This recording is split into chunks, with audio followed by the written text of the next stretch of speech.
Monsieur Michel, pour 2 minutes. Madame la Présidente, Madame la Haute Représentante, je voudrais d'abord vous féliciter, Madame la Haute Représentante, pour le résumé extrêmement clair et précis et surtout qui traduisait votre engagement en RDC. La situation en RDC est particulièrement préoccupante, voire explosive, à plus d'un titre, ce qui ne serait pas une sans conséquence pour la sous-région. D'abord, il est essentiel que les élections présidentielles crédibles se tiennent dans les délais prévus. Le président de la Commission électorale nationale indépendante de la RDC, M. l'abbé Malou Malou, doit sans tarder, c'est une exigence que la communauté internationale doit exprimer, doit sans tarder élaborer un chronogramme qui puisse amener à la tenue des élections en 2016.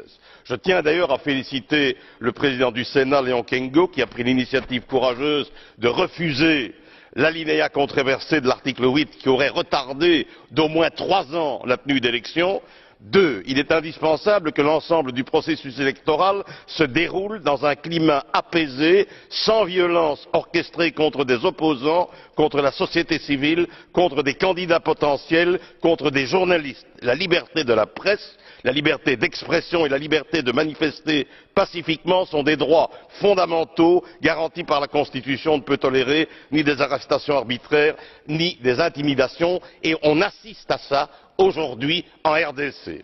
L'annonce par les forces armées de la RDC de lancer des opérations militaires contre les forces démocratiques de libération du Rwanda, ainsi que le soutien actif de la MONUSCO à cette opération, c'est un pas dans la bonne direction. On a sous-estimé depuis trop longtemps que cette question des génocidaires non réglés était un élément de division et de déstabilisation de la région. Il ne faut pas sous-estimer ça aux yeux des Rwandais.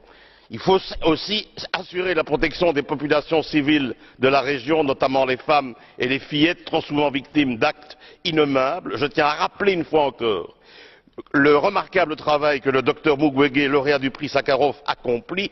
On ne peut évidemment pas tolérer, après le choix que nous avons fait de l'honorer, qu'il puisse être soumis à des menaces, à des pressions ou à des intimidations d'aucune sorte. C'est la raison, pour terminer, pour laquelle je vous proposerai de soutenir l'idée d'un observatoire ou d'une équipe d'observateurs avec les Nations unies et l'Union européenne pour vérifier le respect des droits de l'homme en RDC.